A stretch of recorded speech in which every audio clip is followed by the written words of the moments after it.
Hello friends, कैसे हैं आप लोग। आशा करते हैं कि आप लोग अच्छे होंगे।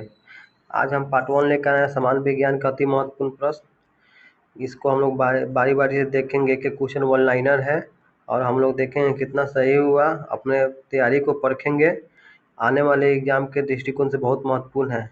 अभी पता चला है कि रेलवे में ग्रुप डी का वैकेंसी बहुत मात्रा में आने वाली है। ग्रुप डी में साइंस 25 नंबर के पूछे जाते हैं, जो बहुत महत्वपूर्ण है। और साइंस के दृष्टिकोण से ये सीरीज भी बहुत महत्वपूर्ण है। अभी पार्ट 1 सीरीज लाए हैं, पार्ट 2 पार्ट 3 ऐसे धीरे धीरे हम लाते रहेंगे। आप लोग अपने तैयारी को अच्छे से करते रहें और इसको बना बना कर देखते रहें कि कितना तैयारी में आपका सही हो रहा है। चलिए आज हम लोग देखेंगे। कृपया आप लोग नए हैं तो वीडियो को लाइक और सब्सक्राइब कर लें, ठीक है। आगे हम लोग देखेंगे।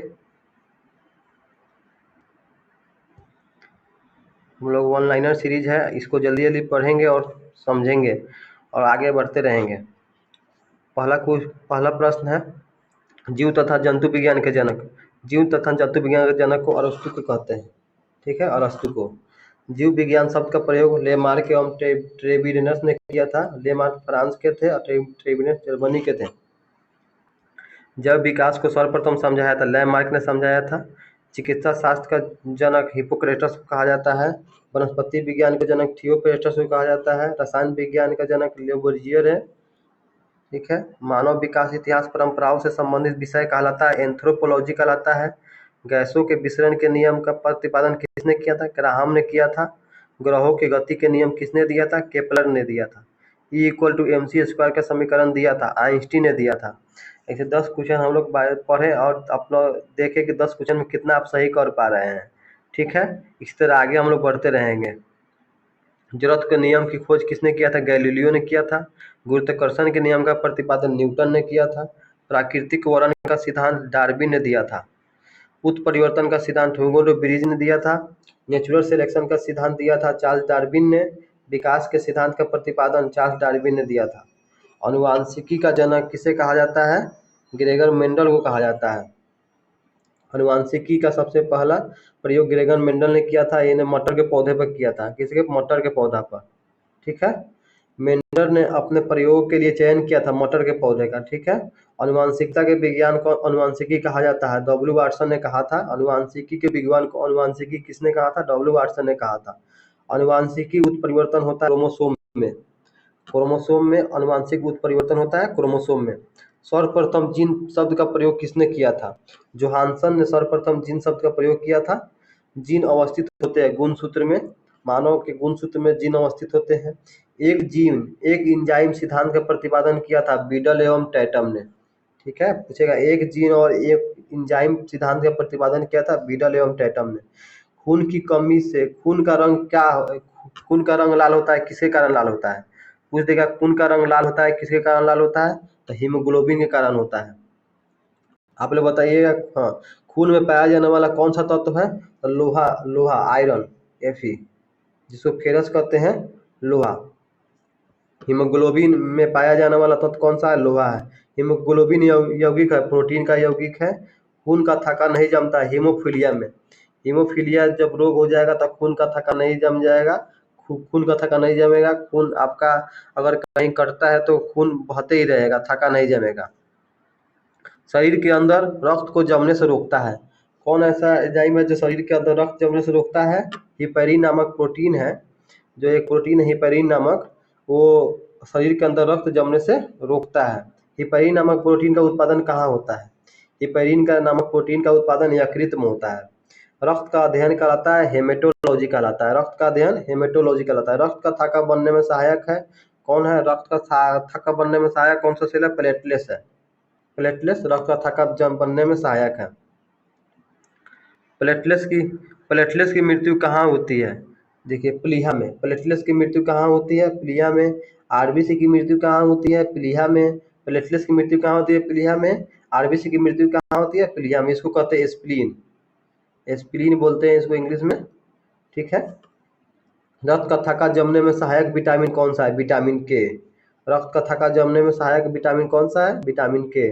और रक्त का थक्का जमने में सहायक सेल, रक्त का थक्का जमने में सहायक सेल कौन सा है? कौन सा है? प्लेटलेट्स, प्लेटलेट्स है। ठीक है। रक्त कथा का जमने में सहायक सेल कौन सा है? प्लेटलेट्स है। रुधिर का तरल भाग क्या कहलाता है? प्लाज्मा कहलाता है। प्लाज्मा में जल का प्रतिशत क्या होता है? रुधिर का तरल भाग प्लाज्मा कहलाता है। प्लाज्मा में जल का प्रतिशत 90% होता है। रुधिर का ठोस भाग अगर पूछ देगा तो कौन कहलाता है? ठोस भाग आरबीसी, डब्ल्यूबीसी और प्लेटलेट्स। प्लेटलेट्स ये ठोस भाग होता है। ये सब मिला के 45% होता है टोटल।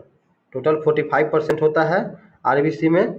इसमें आरबीसी सबसे ज़्यादा होता है 41%, और ये दोनों मिलाकर प्लेटलेट्स और डब्ल्यूबीसी मिलाकर 4% होता है। ठीक है। 55% भाग हम लोगों का प्लाज्मा होता है और 41% आरबीसी, डब्ल्यूबीसी और प्लेटलेट्स होता है। ठीक है। आगे देखेंगे। और रक्त का कितना परसेंट भाग प्लाज्मा होता है? 55%। नहीं बताए हैं 55% रक्त का प्लाज्मा होता है भाग। पदार्थ की चतुर्थ अवस्था प्लाज्मा कहलाती है। रक्त में पाई जाने वाली धातु कौन सी? लोहा, फेरस जिसको बोलते हैं। चलिए आगे देखेंगे। ब्लड बैंक कहलाता है। ब्लड बैंक स्प्लीन को कहलाता है। आरबीसी की मृत्यु कहाँ होती है? स्प्लीन में होती है, प्लीहा में। आरबीसी के प्लेटलेट्स की मृत्यु कहाँ होती है? प्लीहा में होती है।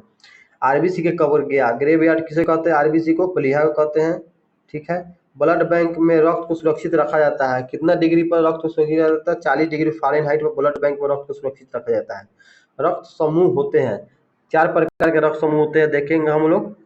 रक्त समूह होते हैं ए बी, ए बी, ओ, 4 प्रकार के रक्त समूह होते हैं। ठीक है। इनका खोज किसने किया था? लैंड स्टीनर ने किया था। रक्त समूह की खोज किसने किया था? लैंड स्टीनर ने किया था। सर्वदाता, जो सबको दान दे सकते हैं, रक्त समूह कौन सा है? ओ है। जो सबको दे सकते हैं रक्त समूह ओ है। सर्व, जो सबसे ले सकते हैं, सर्वग्राही रक्त समूह ए बी है। आरएच फैक्टर संबंधित है, रक्त से संबंधित है आरएच फैक्टर। आरएच पॉजिटिव होता है, आरएच निगेटिव होता है। ठीक है। आरएच फैक्टर की खोज किसने किया था? आरएच फैक्टर की खोज लैंड स्टेनर एवं विनर ने किया था। ठीक है।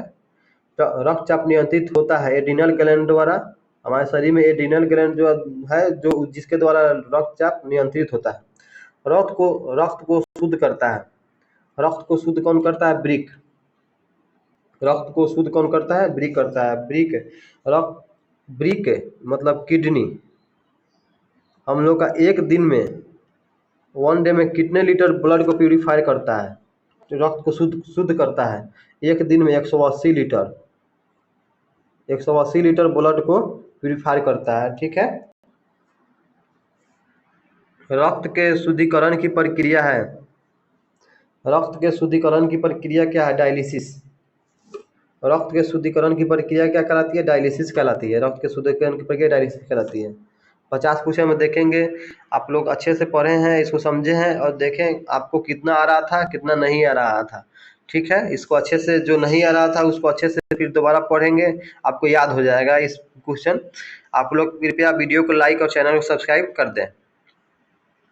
मूत्र का पीएच मान, मूत्र का निर्माण कहाँ होता है? मूत्र का निर्माण ब्रिक में होता है। ठीक है। ब्रिक में मूत्र का निर्माण कहाँ होता है? ब्रिक में होता है। ब्रिक का भार कितना होता है? 150 ग्राम का होता है। ब्रिक मतलब किडनी। किडनी का भार कितना होता है? 150 ग्राम होता है। मानव गुर्दे में बनने वाली पथरी बनी होती है, कैल्शियम ऑक्जेलेट की बनी होती है। कैल्शियम ऑक्जेलेट की बनी होती है। कैल्शियम ऑक्जेलेट की बनी होती है। रक्त का पीएच मान कितना होता है?